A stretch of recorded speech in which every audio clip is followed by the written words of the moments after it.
Hey everybody, welcome back to Kill the Interruption on the Ball Does Lie podcast. I'm your host Brendan. We got Amir here. Amir, thank you so much for joining.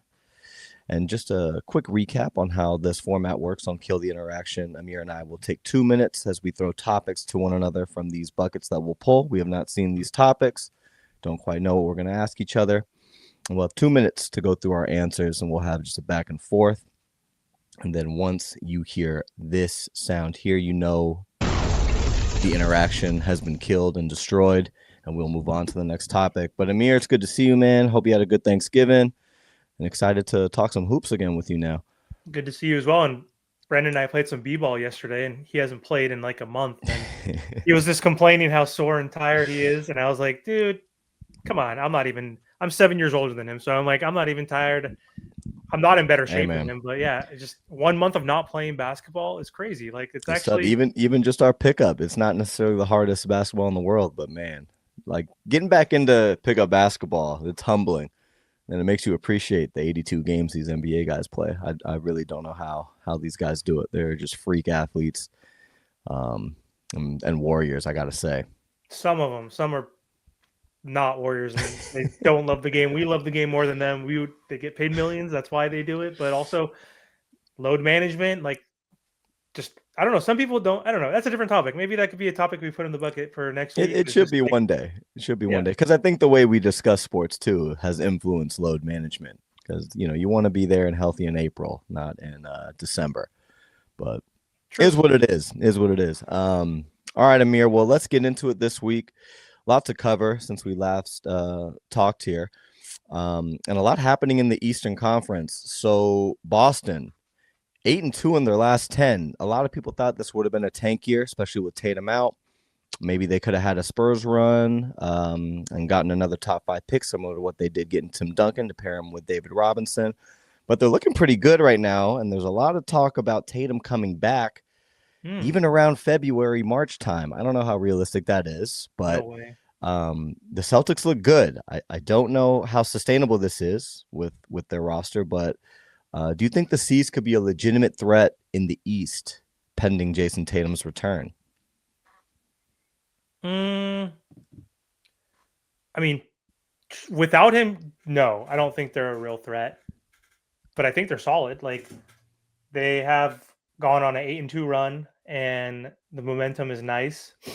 But it's not the same as being a true contender in the East right now. Like Jalen Brown, I think is amazing. Like I think he's really good, but I don't know if he's like a true alpha number one, even though he did win Finals MVP. I Derek agree. White has been improved.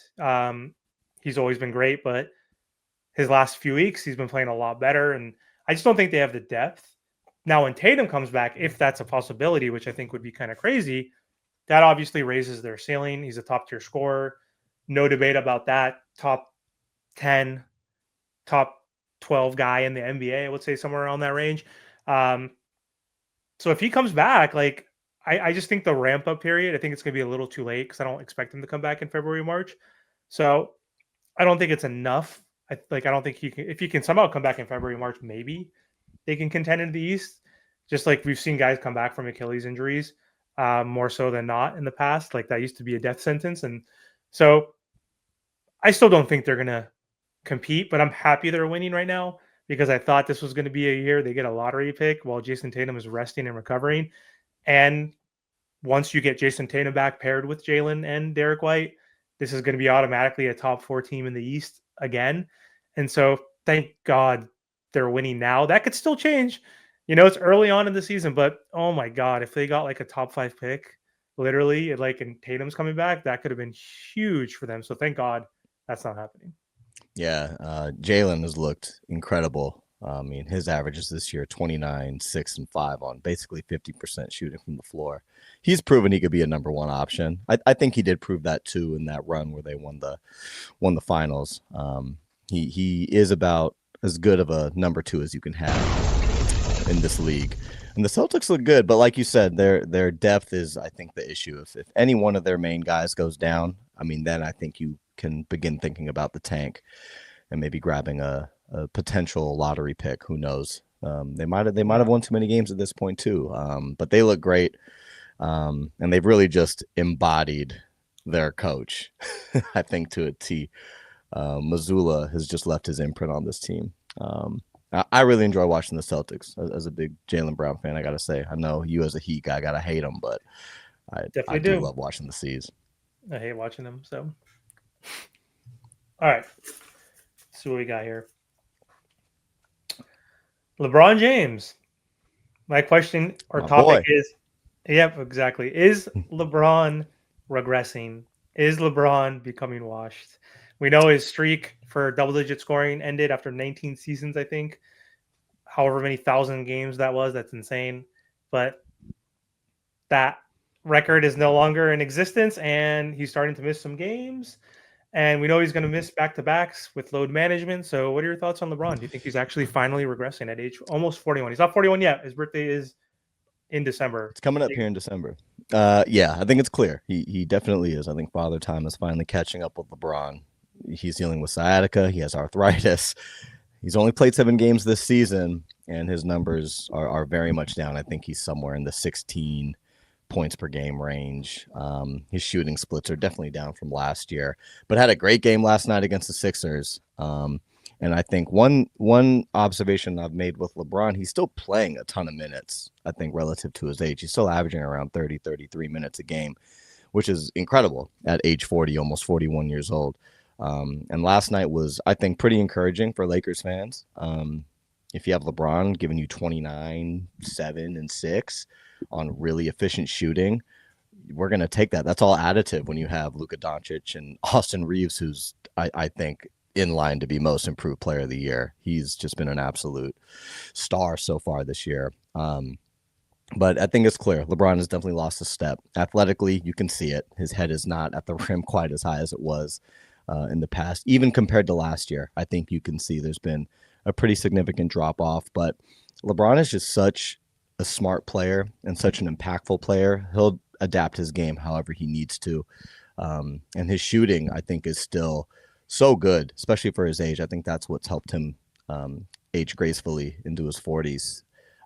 Coming in the league, I don't think a lot of people thought he'd be, a 35, 36% three-point shooter, and here he is, just around those shooting splits.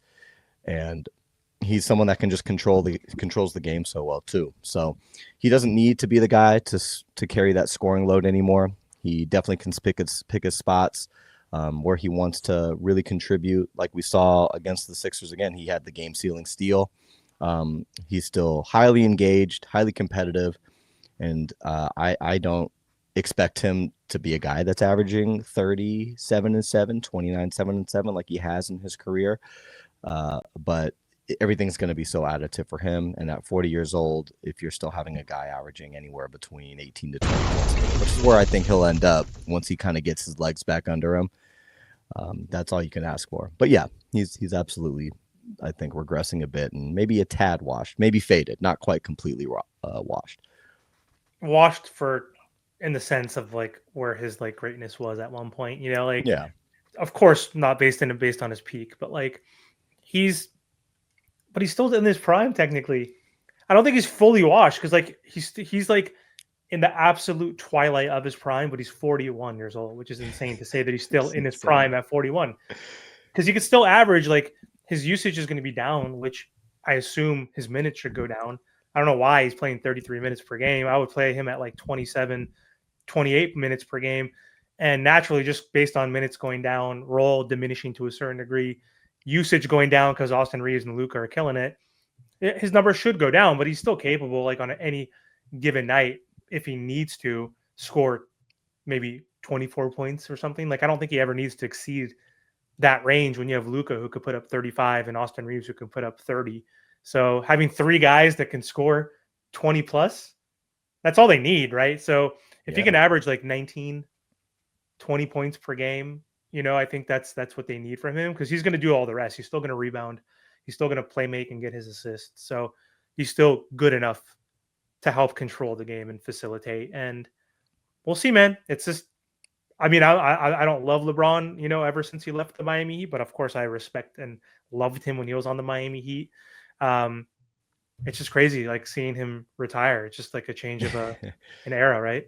It is, especially, for me. I've been watching him my entire life, essentially. I still remember Yep. his first game against the Kings, and that was when he really became my favorite player. And yeah, it's crazy to see this era kind of move on now. But speaking of new era, new players, Pat Spencer and the Warriors. Oh Pat my Spencer kind god. of having Oh a my bit of god. a Linsanity moment.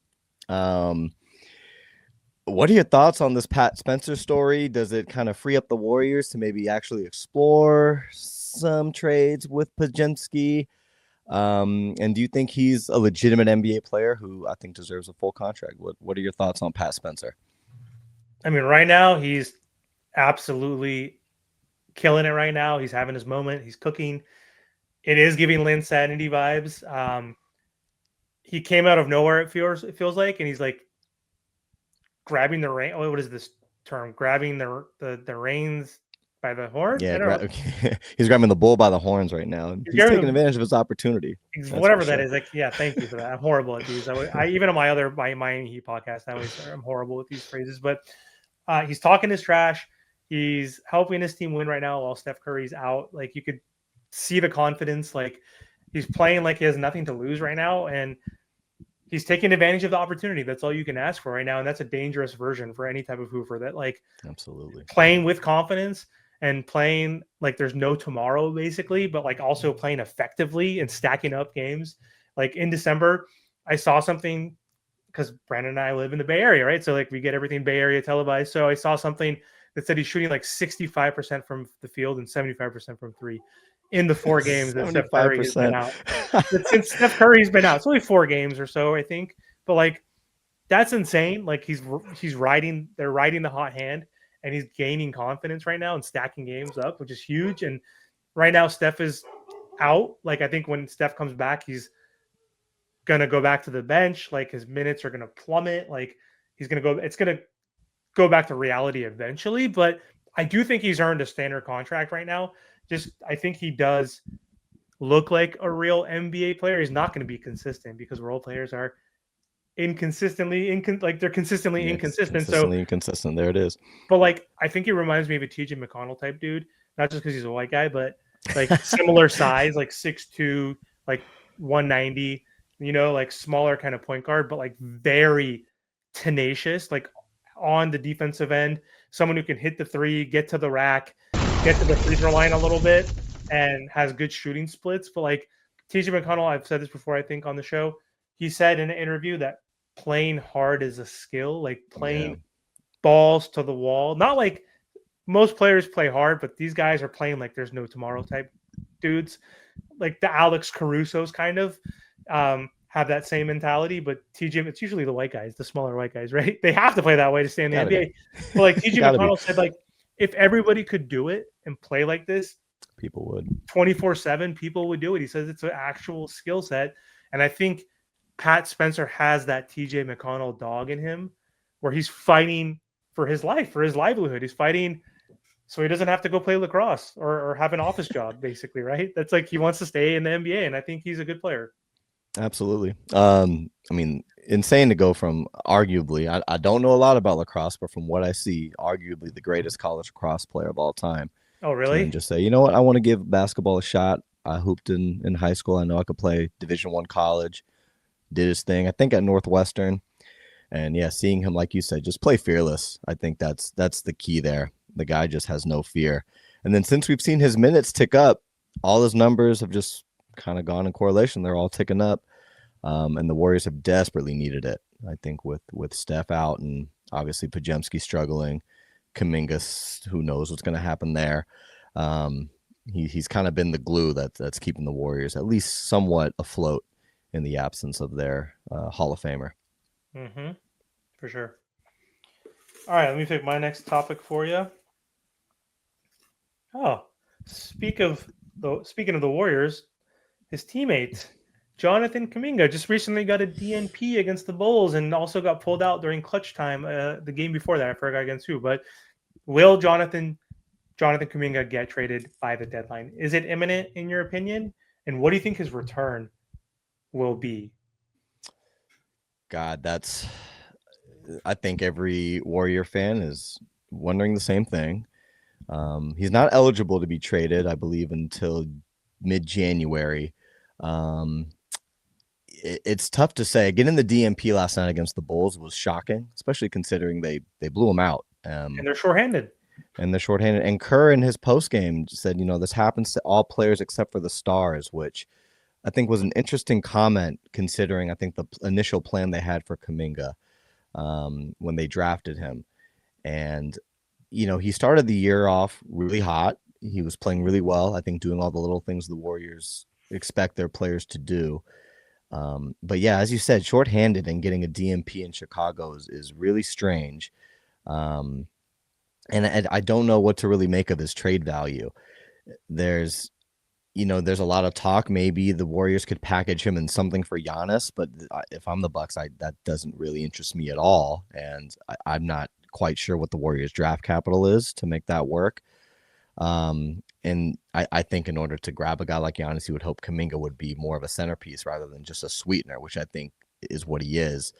So, with the way he's been playing this year, especially coming back from the injury, lately getting the DMPs, I'm not sure you can expect much in getting a return for him.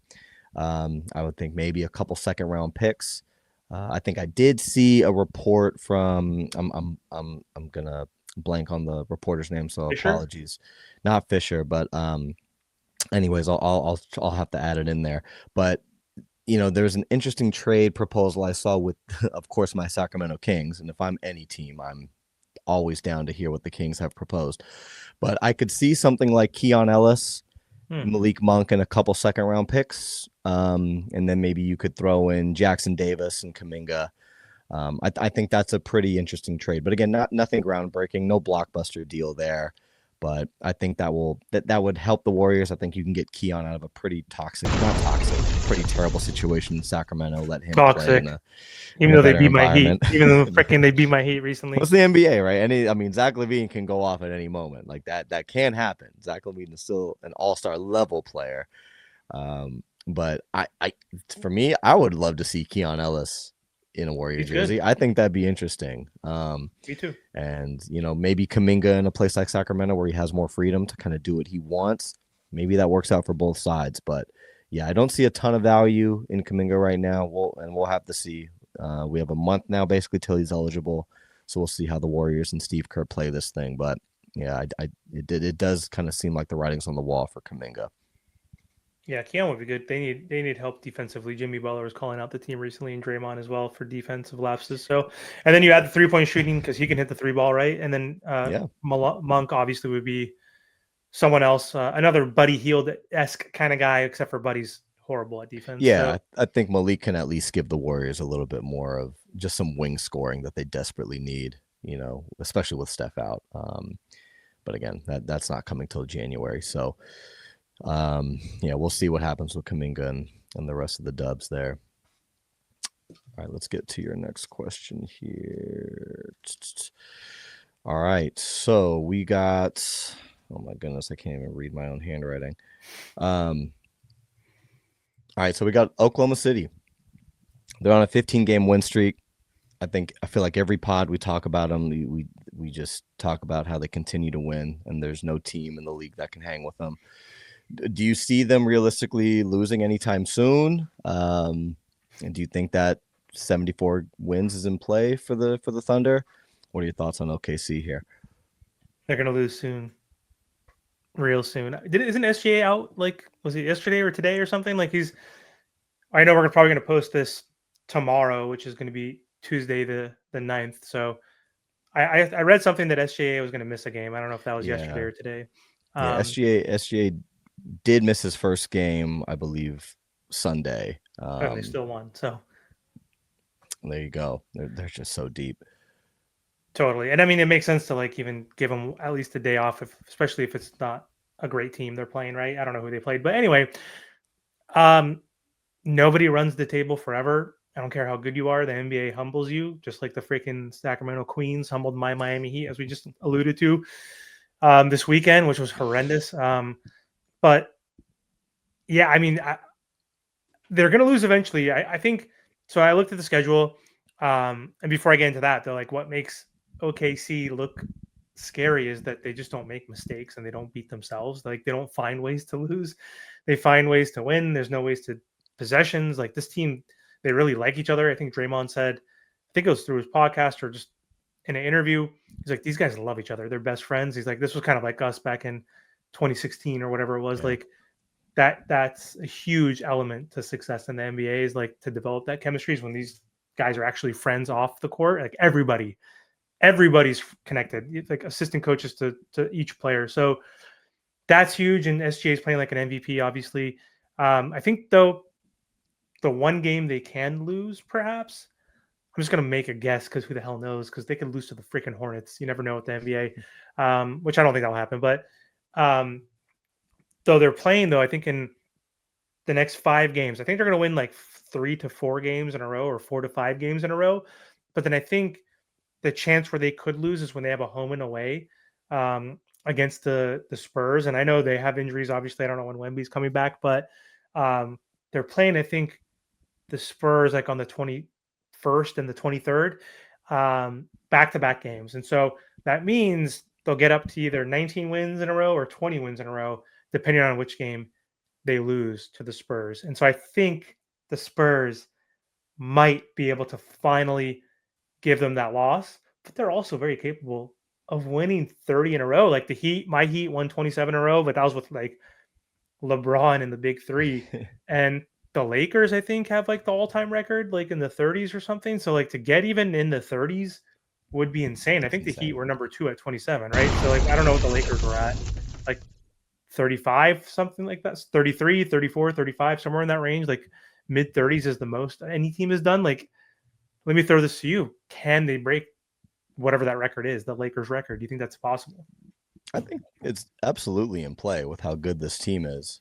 Without SGA, I'm not sure at that point. I think you will need your superstar for the majority of the run like that, right, to break that type of streak. I mean, when it was happening, during the Heatles era, it was pretty insane and pretty hard to believe, to be honest, even with a trio as good as Bosh, Wade, and LeBron. I will say the Thunder do have a pretty interesting NBA Cup game against the Suns on Wednesday. I am excited to watch that one. I'm a big Gillespie fan. He's looked fun. He had a rough game the other night against the Rockets, but he's been really good. And the Suns have been super surprising. And I think most of the casual kind of NBA viewing population isn't quite up on how surprisingly good the Suns are. I think they have a shot to maybe surprise some people, especially with potentially no Shai Gilgeous in the lineup. Check out our last episode. We talked about Phoenix. That's right. You're up, yeah? I just read that one to you. That was my OKC question too. Jesus Christ. Okay. It's Monday. Let's pull up the next one. Oh, this is a fun one. The Clippers are horrible. They're 6-18, which is utterly ridiculous. So what does that make them? They're 14th. That is insane. They are 14th out of 15th, or out of 15 in the West. So not should, because I think I can answer this question. Should the Clippers blow it up? Will the Clippers blow it up this year by the deadline or by this offseason? Should they trade Kawhi and Harden and start over? Because they don't have the draft capital right now. They're like in a horrendous situation where they don't really have the draft capital to rebuild, and their pick is going to go to the freaking Thunder, which we've talked about before in the past. Yeah. So like the Thunder are going to get like a top pick, right, at this rate. So should they blow it up? Are they going to blow it up? Should they get rid of both Harden and Kawhi to get as many young assets and picks as they possibly can? I don't think you do this before the deadline, as you said. I think the whole league prays and hopes they don't do this before the deadline. Right, because that guarantees the OKC the pick, right? And there's no real incentive to do it now. You might as well just try to ride out the rest of the season. Harden is still playing insanely good basketball. Like he's still averaging around 27 a game. I think he's shooting close to 38% from the 3-point line. He's still carrying a huge offensive load. 6-18. He's playing great, but they suck. Look, he's not a winner. There's maybe releasing Chris Paul the way they did turns things around. I don't know. But right now, I don't think there's any real incentive to blow it up before the trade deadline hits this season. I think Kawhi is still playing decent basketball when he's available, and he has been available as of late. The Clippers are just such a difficult team to wrap my head around because they really did go into win now mode. I think they had at least some expectations to at least fight for kind of a mid playoff spot somewhere in that like 4 to 6 range. And I mean they're on the cusp of being a lottery team. So, I don't think they blow it up. I think you wait, you play it out the rest of the season, you go into the offseason, evaluate what you could really net for Kawhi and James Harden. I think James could still return a huge package. I think he still has a lot left in the tank, especially from a regular season standpoint. And if you miss the playoffs, then his trade value probably goes up even more, to be honest, because he won't get that horrible Game 7 that he's just known for. So I think you play the rest of the season out, and then you hope and pray you get out of that lottery. You don't give that top 10 pick to the Thunder, and you just see what happens in the offseason. They're desperately missing Norman Powell. I think that trade killed them, absolutely killed them. Even missing a guy like Amir Coffey, I think he could have at least helped this team a little bit more, right? So I love Coffee. Yeah, I mean, Amir Coffee. I do now. It took me a second, but I don't know what to make of the Clippers. I'm kind of dumbfounded by them, and I don't know. What are your thoughts? You seem to think let's blow it up now. Do they blow it up now? I can't imagine you blow it up now.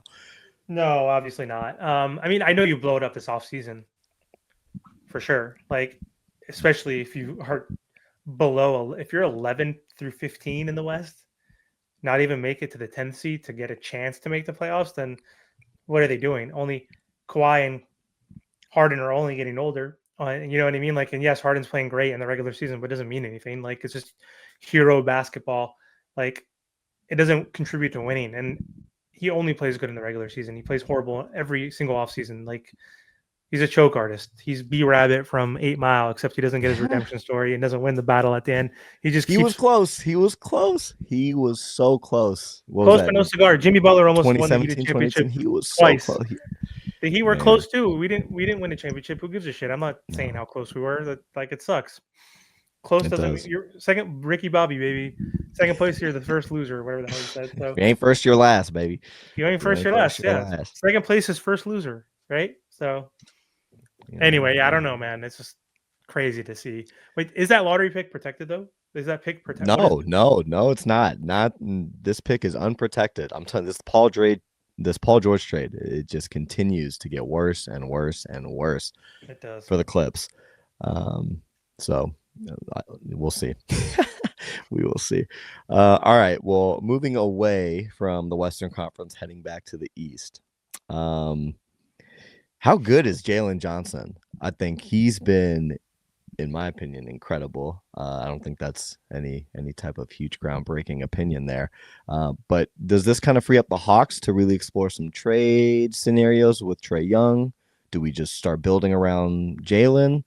What do you make of Jalen Johnson's leap? He's really good. I knew he was really good last year, but he got hurt, missed a bunch of games, like what, 40, 50 games last year? Yeah, he was on my fantasy team, and it was brutal because I love him. Yeah, he's good, dude. He's a real good two-way wing, and it's not hype anymore. Like, this is real impact. This is real production. Like, what are the Hawks? Like, top 9 right now without Trae Young, who's been out for the last 2 weeks. Like, this is a guy you can build, like, around. Like, this is the type of leap that he's making right now that says, hey, I could build around this guy. He's giving you scoring, what is it, like 23 points per game, 22 to 24 points per game. He's rebounding.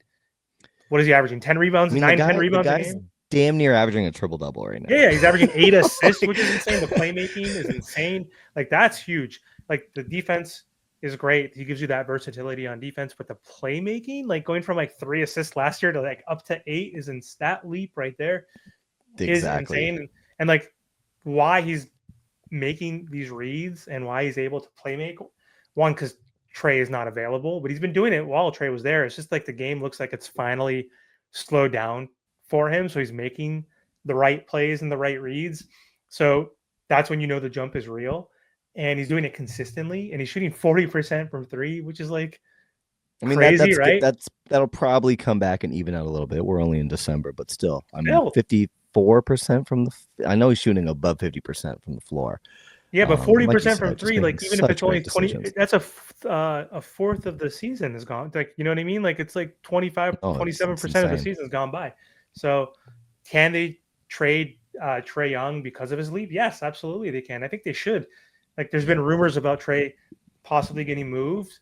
But I think you do because they're not contending, they're not winning anyway. So like, and he's so young right now that like he's in his fourth season, I believe. So like, why not get a great package and get better players that fit around him? You could still get 3-and-D type. The Keon Ellis's, get a Keon and a Malik Monk next to him, so you can let him be the guy, and then put good guys around him that are defenders that could shoot the three ball. Get some draft picks too. In this case scenario, Kuminga is not going to get any picks, right? You mentioned that package for Kuminga.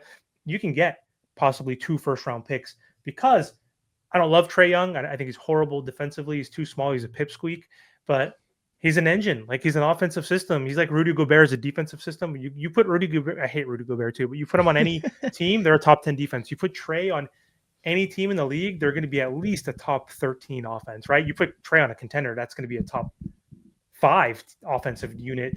His playmaking ability, one of the best passers in the NBA, best lob threats, averaging what, I don't even know what it is, like 11, 12 assists, whatever he's been doing over the last few years. So I think you do, man, because Jalen is the real deal, dude. And if Atlanta gets a haul for him, like I said, multiple picks, a young guard to play with him, perhaps, why not? Like what's if he goes to like, I don't even know, where could he go? Like, what's a young guard you could trade for Trae Young? Like, would the Spurs do it? Kind of like, I know that sounds crazy, but like getting rid of like not with how De'Aaron's playing. De'Aaron's been so good for the Spurs. I was gonna say like you trade a Fox and like a Barnes for him, perhaps, or something. I don't know.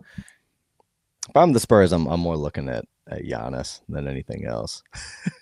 that's who I'd be looking at. Yeah, for sure. We talked about that in our other episode, so go check that on our channel. Yeah, that's. I don't know. I'd have to look at some of the options for what you could really get back for Trae. But this Hawks roster, I think, is starting to really find a groove. Luke Kennard's playing really well.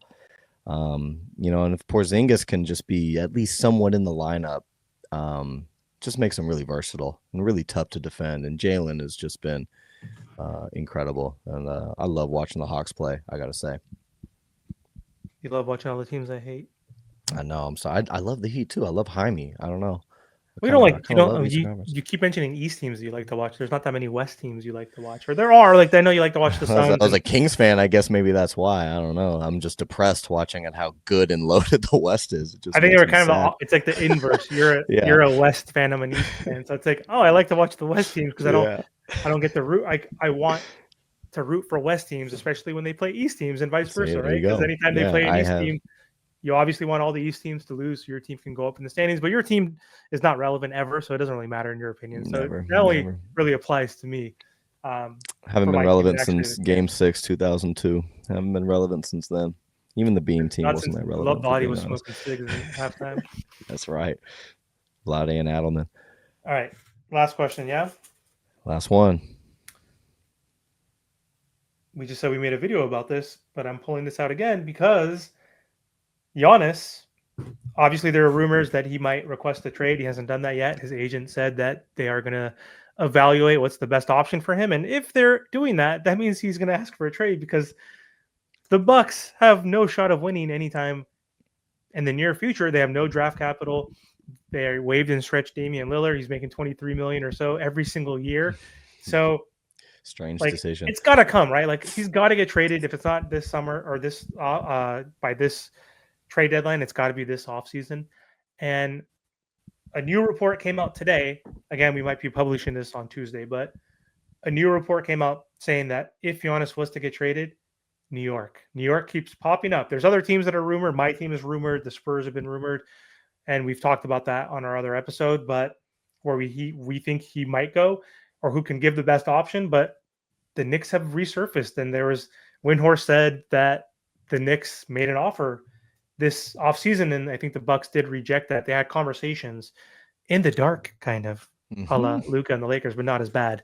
No, not as bad. Not Not even as close. bad, guys. Because I'm assuming they would get more than one goddamn pick. Yeah. If they had any, actually, I don't know if they have any picks. They gave all their picks for Bridges. But anyway, what are your thoughts on Giannis and the Knicks? Is that real? Do you think they're like the favorite destination for Giannis himself personally? Yeah. So I do think it was reported Giannis has officially named the Knicks as his preferred destination. I think the Bucks will try to do everything they can to do right by Giannis. That's kind of been their posture during this entire back and forth.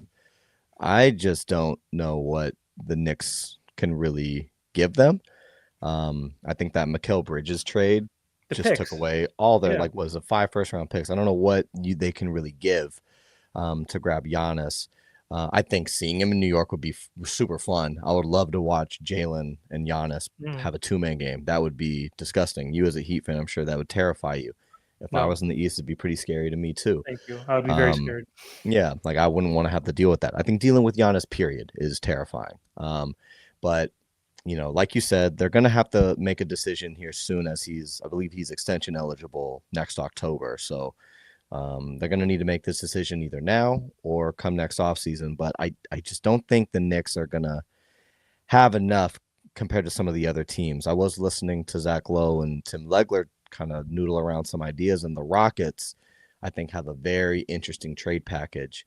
And when you have a guy like Kevin Durant at his age, you're not really looking at a real long timeline here. You're looking to win as soon as you can win. And I think you can package up some pretty good stuff. They have a couple first-round picks. I believe they're 27, somewhere in their they have 3. I think they have 3 they can trade. Yeah, but they have at least some draft capital they can include, and the players they can give up, I think, can help at least retool Milwaukee. And now that's going to have to include at least Şengün or Amin Thompson. It's got to be one of those two. I think I would, if I'm the Rockets, I'd rather give up Şengün, as good as he is. I just think Thompson is so damn versatile, is so young, and just gives you way more variability on both sides of the floor. He's such a great defender, and we're just scratching the surface of his offensive game and his talent. And included with one of those two, you can give up Shepherd, Fred VanVleet, and then maybe even Tara Eason. I don't even think you would maybe have to include Tara Eason. I'm sure the Bucks would maybe pull for him, but I think with those picks and that collection of players, I think that's a much better package than anything I think the Knicks would be able to give up for Giannis. And I think Giannis paired with Kevin Durant, I'm going to just say Amin Thompson. I think that trio alone would be very, very interesting to compete with the likes of, OKC, Denver, because, Houston's right in the mix right now, honestly. And if you add Giannis, that I think raises your ceiling pretty high. For sure. We'll see. That'd be extremely entertaining to see. Amen. The defense of versatility and the rebounding on that team, and all of that with Giannis. Amen. Yeah, you may have to send Steven Adams. I don't know if I'm Houston. You just named the whole team. Okay, I did. Well, that's how good Giannis is. You said Steven Adams, Tari, Reed, Fred, Amen, or Şengün between the two. The whole team except for Kevin Durant. We'll see who else Milwaukee would send. Maybe you try to grab Rollins or something like that. That'd be an interesting backcourt there in Houston if you get Ryan Rollins, but. I think Houston with that trio would be fun. That would be really fun. For sure. All right, Amir. Well, we've kind of reached the end. Any other closing thoughts you want to leave us with? Anything you're looking forward to? The NBA Cup's rolling. I know you're not the biggest fan, but we got some meaningful basketball here this week. No, meaningless. The Heat are playing, I think, in the semifinals against the Magic on Tuesday. Tyler Hero was hurt. I don't know if he's playing or not. It sounds like he might be coming back after he had some toe contusion. He said he got kicked in the calf and then he got a toe injury. Yikes. So I'm not a doctor, but I don't know how that correlates. It's all connected. It's all connected, Amir. Yeah. Well, and then Franz going down. I hope it's nothing serious for Franz. He had a high ankle sprain, yeah, so he'll probably be out for extended time. Probably like We'll 3 see. weeks, 2 to 4 weeks, probably, right? High ankle sprain, I'm assuming. Maybe closer to 4 to 8. Yeah. 4 to 8. Shit. Yeah. So who's the other team left in the semis? You said Suns Let me and take a look at the cup final. it's gotta Yeah. be So we Thunder, have right? we have Thunder we have haven't the lost a single game. we have the Thunder and the Suns. Thunder, Suns, Heat, Magic. Those are the Knicks, last four. Raps. We're in the final four of this meaningless bullshit. Okay, so Heat versus Thunder in the finals. Preview of the Cup Finals, which is going to be the preview of the NBA Finals this year. Heat versus Thunder.